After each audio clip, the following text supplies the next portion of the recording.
welcome to Coolman's chat on politics, finances, health, and faith. I thank you for tuning in to this new episode.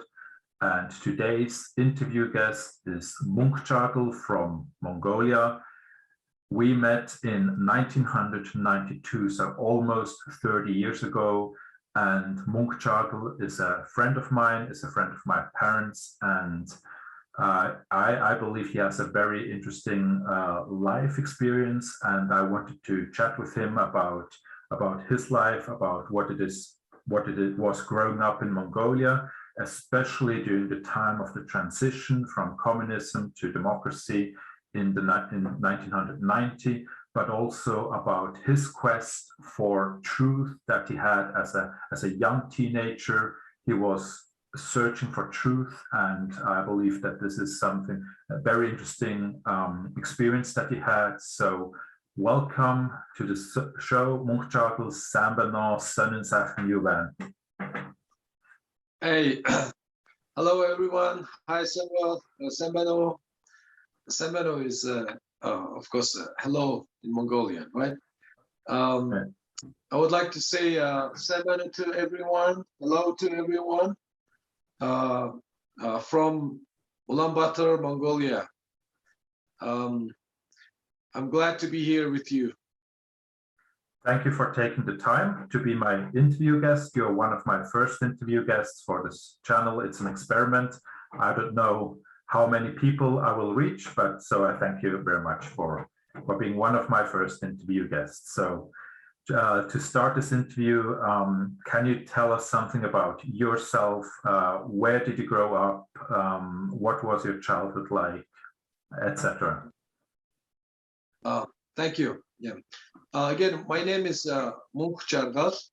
I was born and raised Ulaanbaatar, which is the capital city of Mongolia. I'm married with 4 children. I'm local church pastor, and also I'm a Bible teacher. Yeah. So you're just interested about my childhood. Yeah, tell us something about your background. What was it like growing up in Mongolia? Especially maybe also about the time around 1990, which brought so many changes to the country. Yeah, my life is kind of like I went through a very interesting journey, which is I was born and grown in a communist country, and also right now I'm living in a free country, which is democratic country. Mm-hmm. So I see the difference. I see the the transition, all this stuff. When I was born in Mongolia. Mongolia was a communist country. Communist country is just like everything is closed, no freedom. Like these days, a lot of people talking about North Korea. The Mongolia was just like North Korea. We were isolated. We were a closed country. There was no freedom, no religion. Everything was closed. And my father was communist, and then he studied in Russia, Moscow economy, and then also he was communist and he was atheist. My mother,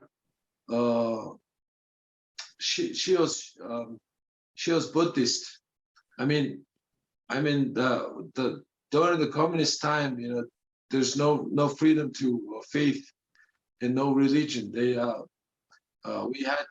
We got brainwashed that all religion is like a drug. So all the religion was closed and prohibited. But my mother's her uncle was the Buddhist monk, and then but many years ago he was killed by communists because of his, his religion. So you said you compared Mongolia under communism to North Korea today. So is it really as bad as North Korea today? You said that there was also religious persecution of Buddhists. I mean, we cannot. It's not all the same. The Russia was communist in China and North Korea. We have similarity, but it's a little bit different. Yeah. I don't know about North Korea. I visited North Korea, Pyongyang. But when you see when you go to Pyongyang, you see everything is like very, very nicely set up. You cannot really see in the deep life and the deep, the difficulties, all these challenges. We cannot see. But when we were communists, we lived among. We were communists. We know that what was that. Yeah. So knowing only this reality of communist Mongolia, I can only imagine what a dramatic change it must have been when in 1990 Mongolia became a multi-party democracy. There was this transition from a communist economy to a, I guess, more or less free market economy. And how old were you at this time? What do you remember about this special time, and how was this whole process for you? I was back in early 90 when Mongolia embraced democracy. I was like 15 years old. Wow. A teenager. Yeah, it's like it was big change. It was like kind of big change. But I remember that the Mongolian transition from the communism to democracy was like there was a lot of protest things, but everything was very peaceful. Everything was peaceful, and that's great. Yeah. That was the one thing that really thankful. There was no war, no kind of big something things. Everything was changed really, really smoothly, and then for me, a lot of freedom. We received a lot of freedom. Our brother, sister, able to go to other countries.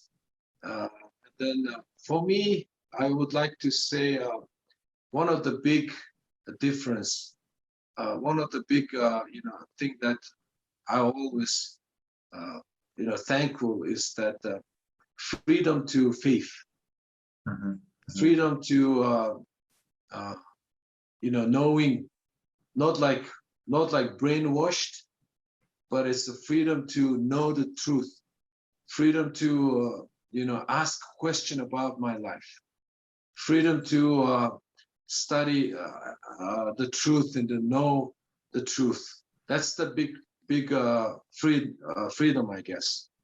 Yeah. So where you grew up, you said you were brainwashed, but did you have a lot of questions then when the country opened up?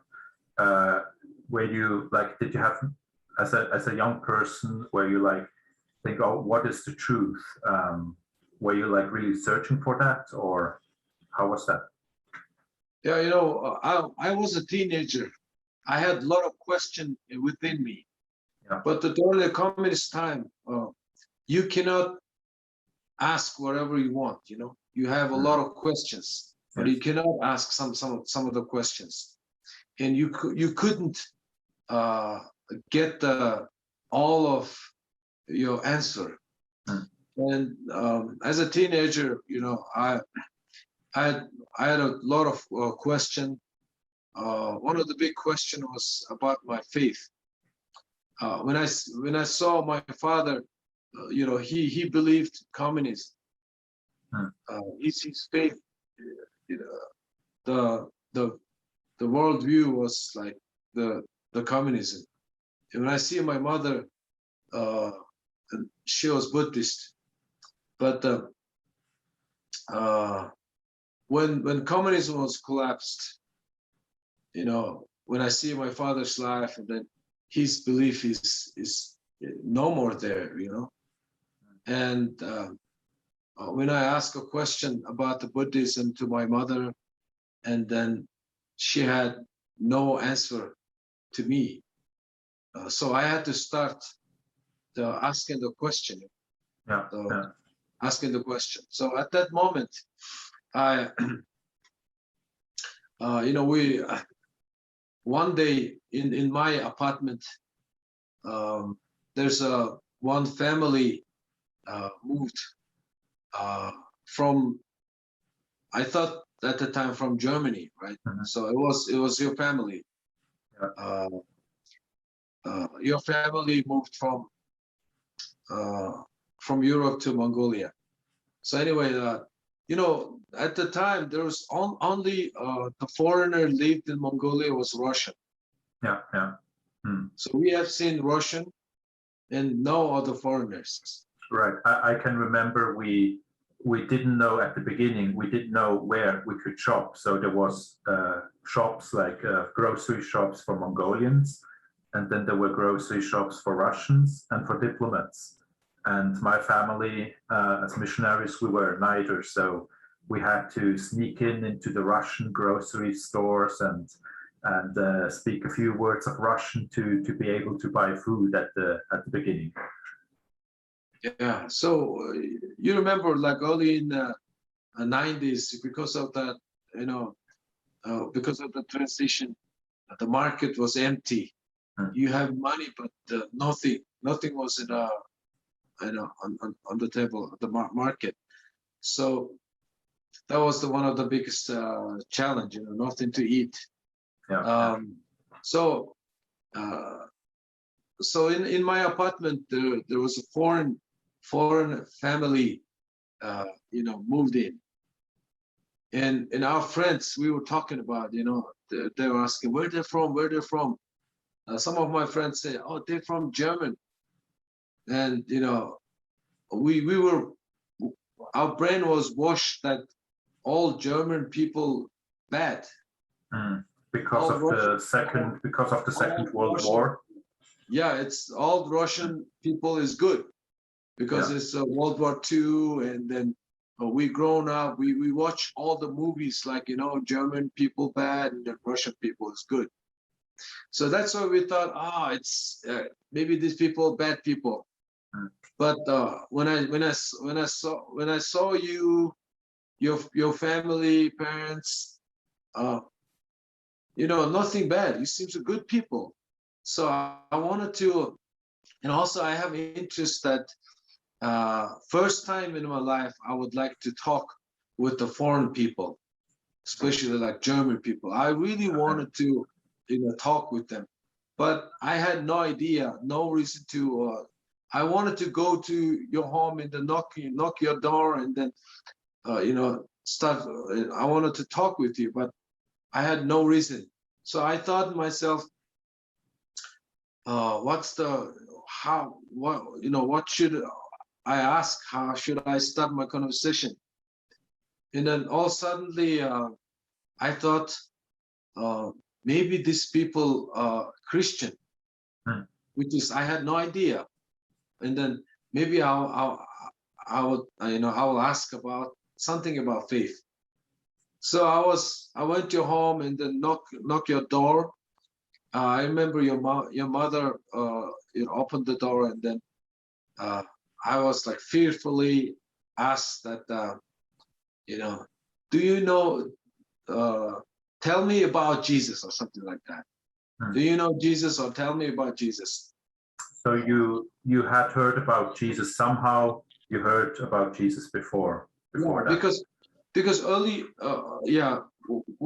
early, I think in early 90, in 91, 92, first missionary came to Mongolia from Europe and USA and some other Asian countries, but very few people came. And then early 90s, maybe there were one church, maybe one or two churches.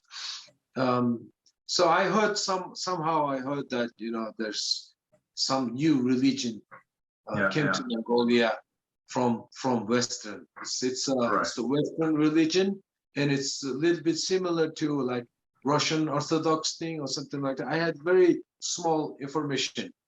So only reason that I'm asking, you know, tell me about Jesus. I wanted to talk with, you know, have some relationship with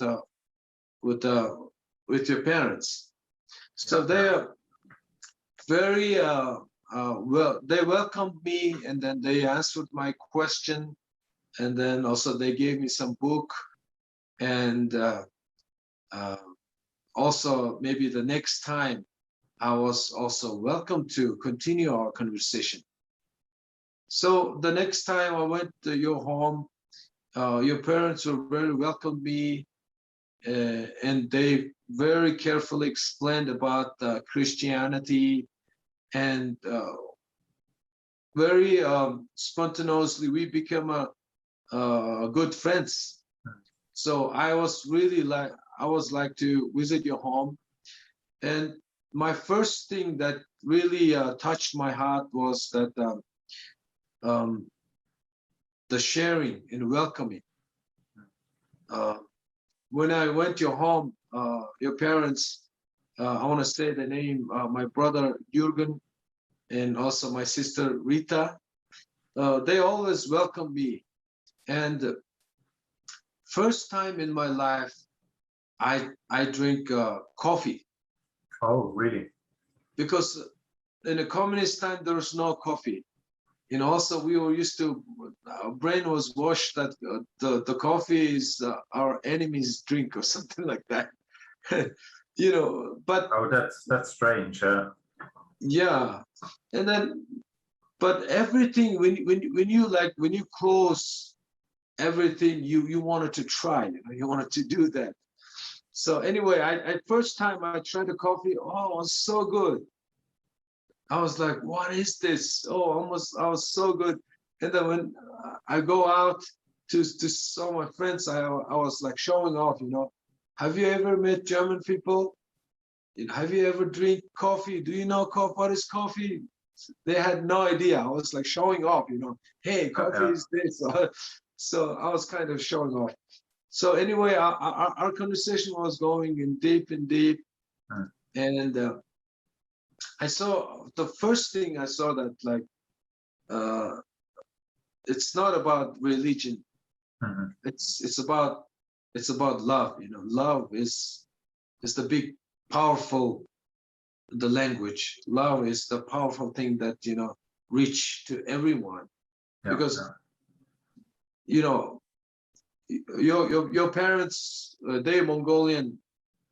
Yeah, they were good at Mongolian. They were studied, but I had no, you know, I couldn't speak English, and you know, it was not easy to communicate together.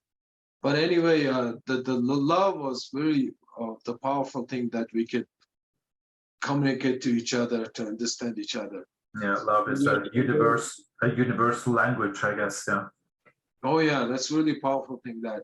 And also I would like to add that Christianity is not just a religion. It's not just a thing that it's about love. And the love is a powerful thing. Love is changing life, you know. And then so I really love to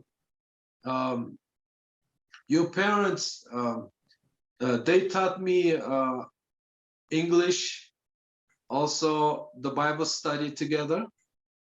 And then I really love to, you know, go to that Bible study time.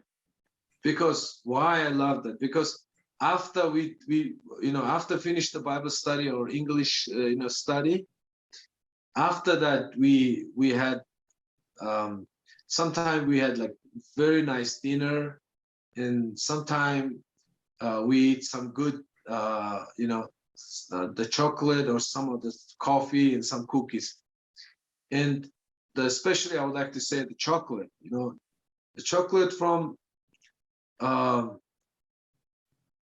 maybe I don't remember exactly, but that chocolate from maybe from Swiss, right? The Swiss yes, chocolate yes. is, that's the most number one, you know, most delicious chocolate in the world, I think, you know. I agree with you. Yes. Yeah, and then I really love I really like to go to Bible study. It's not because of Bible, I think because of chocolate. Okay. You know, because the chocolate was so delicious. So I was badly waiting, you know, next week, you know, weekend Bible study or something like that. And then I went that time, and we were reading Bible together and learning some, you know, some English. And after that, we do continue our conversation with the chocolate. Oh, the chocolate was really good, you know. Yeah, So but now you're a pastor of a church. Do they pay you in chocolate, or at what point did it become more than the chocolate? I mean, the reason my point is that I'm talking about chocolate is that you know, I could say when the Swiss chocolate changed my life. The chocolate is powerful thing, but the gospel, you know, the gospel and the good news and faith about Jesus Christ is like is powerful than you know, chocolate. Yeah, And love of God, and you know, love of God is that powerful and more delicious than chocolate thing, you know. It's yeah. So I'm always thankful that your parents and also the lot of first generation missionaries came to Mongolia. They shared love with us, and then that love is powerful thing that changed many people's life, made a big difference, you know, big difference. Yeah. And what was the point in your life when you decide, or when you felt, yeah, this is really what I believe? I mean, there have been almost no Christians in Mongolia until 1990. So for thousands of years, all your ancestors, they never knew about Jesus, but then you came to a point where you said, I believe the gospel, I believe in Jesus Christ. How did you come to this decision? Well, first, my first impression about Christianity was that because I had no idea about religion. You know, I mentioned my father was an atheist, and my mom was Buddhist, but she had no idea what is the truth, you know, about Buddhism and stuff. Well, so and I didn't know. I had no idea about what is Christianity. But my first impression was that the testimony of your parents' testimony, and also you know, your parents sharing their faith to me, and it was not about like another preaching or teaching about another religion. It's more like showing, you know, your parents more like they showed me the God's love, and they showed me how you know, welcoming the people into their life, and that they showed that their faith and that they testimony. Because of that thing that, you know, when you the hearing is another thing, but seeing is that another powerful thing that, you know, when I saw your parents' life and your life, and when I hear your story, how God changed your life, that was the really the touching thing in my life. I start to pray, if God is like really existing, and if God has really changed these people's life, maybe God can change my life. I pray to God, and then I start to read the Bible, and then that truth was really come into my life, and then changing my life. Yeah. So you became one of the first Christians in Mongolia in, I guess, 1992 or 1993. How did your friends and your family react to this decision? Yes, good question. When I start to go to church, my parents, they were asking, where are you going? I told them, oh, there's a Christian church. I'm going, and I started reading Bible. But my parents, especially my mother, she didn't like that. She was saying, oh, this is Western religion. This is not good. And also my brother and my sister, everybody, they didn't like it. And even my friends, my close friends, they saying, they saying, you're stupid. Why are you going to a strange, religious gathering or something like that? But, I keep going and keep going. So when you receive Christ in your heart, your life is changing from within, from inside to out. Your life is really changing. So my life was changing. So my mother realized that, oh, he's different now. And one day, she was asking me to, she said, I have no idea about Christianity, but I see your life and how you changed. I think the Jesus you're talking about, that's a powerful God. Yeah. And she had interest that she wanted to know about Jesus because of the life changing and testimony. And she started asking some question, and she read Bible, and then all suddenly she said, I want to know more about Jesus. And she received, and she believed. And also my friends, some of my close friends. Earlier I mentioned that during the transition, Mongolian life was really difficult. There was no food at the market. The life was really a hard time. So we were, my friends, we did a lot of stealing. The nighttime we went to a store and we stole some food, and then we stole something, and also we used to fight, do the street fighting and a lot of the bad stuff together. And after I go to church, God really changed my life.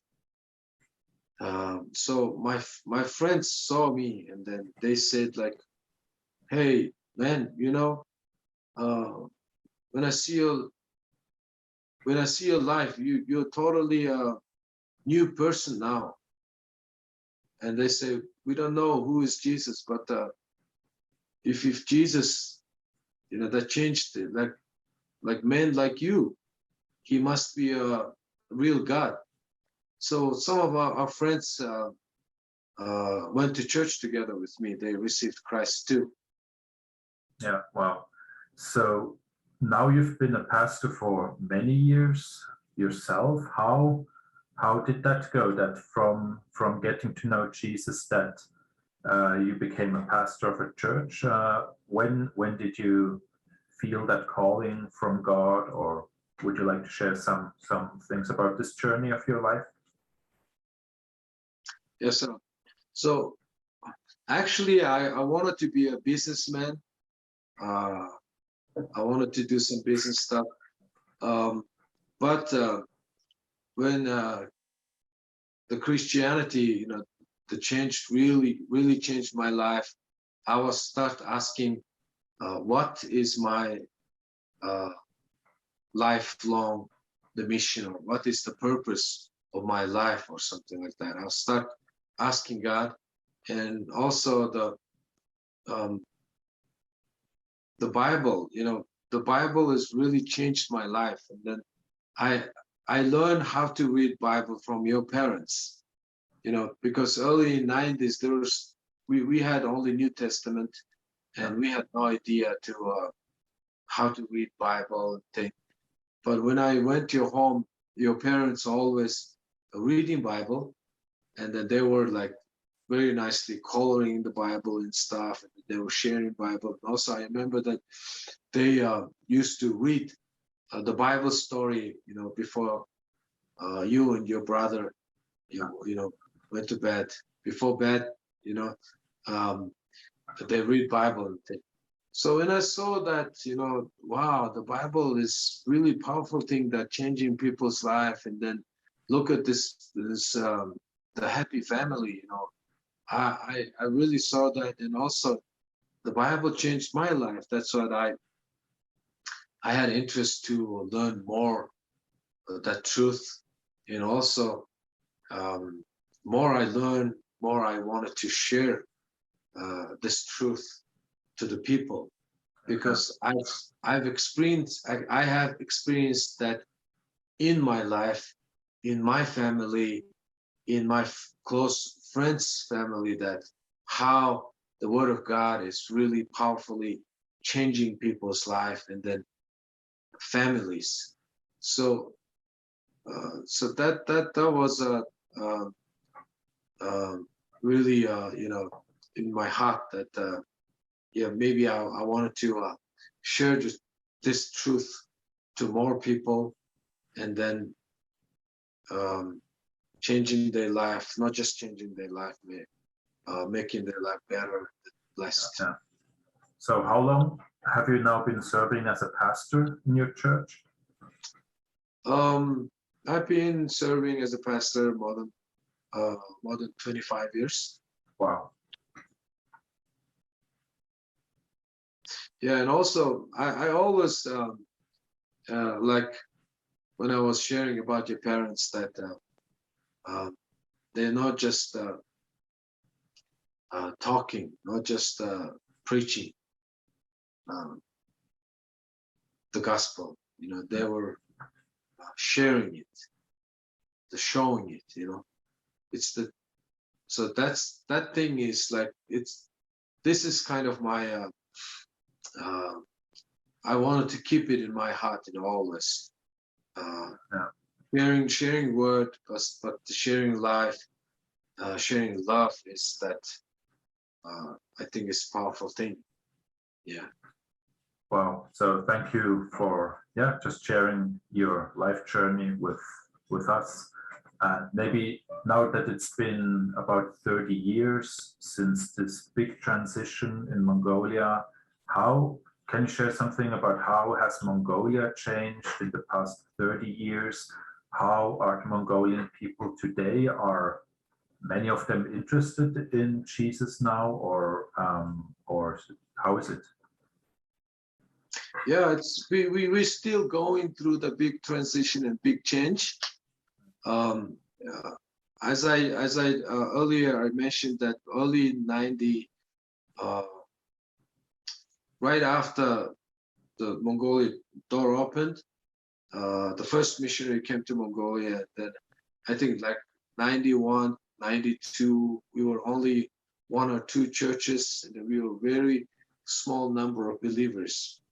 Right now we have more than 600 churches. Wow. And about 5 to 6% of the entire population is Christian, and also the gospel is reached out to all Mongolian people and countries. So the Mongolian people, first time, just like me, I thought, this Western religion, it's not about us. It's their religion. We thought that way. But right now, a lot of Mongolian people see that it's not just a Western religion, and it's not just a strange thing. They saw that, you know, how the Christianity is changing people's life, and then they see a lot of testimony that, you know, a lot of people's life like really powerfully changing. You know, a lot of people received gospel in prison, and their life was totally changed. A lot of the drinking, alcohol addicted people, how they got freed from that. So many testimony, many life-changing happening in Mongolia. That's why people see that it's not. Some people say it's not just religion. Yeah. But I think the interesting thing is it's. I understand that people think maybe it's a Western religion, but actually most Christian believers are actually from China today or India. And actually the non-Western Christians, they are many more than the Western Christians. So I think that's quite interesting. And also for Europe, it was a foreign religion or a belief originally. And I think a few years ago you traveled to Israel, right? Would you like to share some things about, as a Mongolian, traveling to the origins of where Jesus lived? How was that for you? Before that, let me briefly say that it's not Western religion or something like that. Yeah. Because you know, a lot of people believe that Christianity is from Western or, you know, white people religion or something like that. But it's different. Like when we see our history, Mongolian history, you know, the gospel that came to Mongolia earlier than 90s. You know, in history, we have a historical proof that Christianity came to Mongolia early in like 4th or 5th century. Okay, interesting. Yeah, through the Silk Road by the Nestorian. And history know Mongolians as a great king, Chinggis, right? So during the time the Chinggis, the great king, most of the Mongolian big tribes, they were Christian. Okay. And after one of the son, the Chinggis Khan's son, Kublai king, he was established the Mongolian capital city in Beijing, and then he established the church, Christian church, for his the Christian mother's memory. Okay. They called it the Church of Cross or something like that. So when Marco Polo came to Mongolia, he saw that there was a Buddhist and then there were Christian, you know, Christian people, all the different religions, they were together. Some Mongolians were reading Bible or something like that. Okay. So the gospel came to Mongolia really earlier, first time.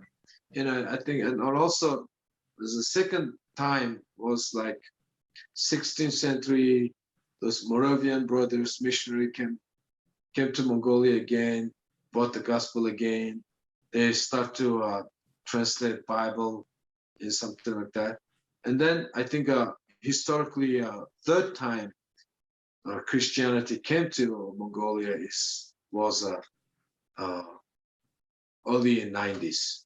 Yeah. Okay, let me go back to the question. Sure. I had an interest to go back to Israel because I wanted to not just seeing the biblical, all those historical places. I wanted to see the people's life right now, and also wanted to pray for the Israel. and then also I wanted to learn something from the people's life, from people's life. Yeah, it was really interesting. Yeah. Well, so thank you for sharing all that. Maybe let's slowly come to a close of this interview, but maybe I heard that the Corona situation has also been quite challenging in Mongolia. Also, churches have been closed for like 1.5 years now, right? How do you deal with this current challenge? Yeah, the Corona situation is really bad right now. So we have like when it gets really high, like more than 1,000 people, 1,000 cases, new cases, and then about 5 to sometimes 10 people dying daily. Right now, it's a little bit, decreasing. So we've been for a long time the Corona, the fighting against the Corona, and all the churches closed.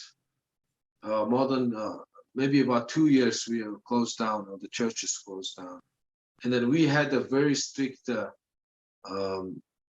quarantine, which is like 2 weeks, 3 weeks. Everything was closed. Everything was shut down. We had couple, of really strict closed down. But right now they're slowly opening. I think the Corona thing is like pretty much changing people's life. Sometimes it's good, sometimes it's not good. Good thing is, I want to say that we had more time to spend together with our family. Yeah.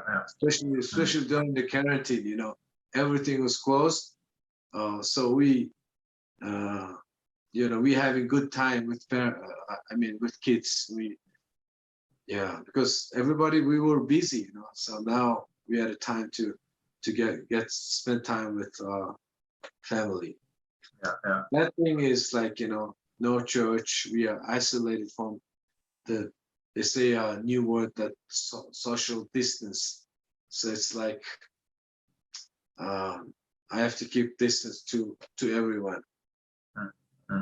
That must be difficult as a pastor. You want to know how people are doing, and so have you been able to like use Zoom a lot, or the internet, or how do you deal with people who maybe don't have a good internet connection? The one thing that I want to share that is that the Corona is really impacting our faith.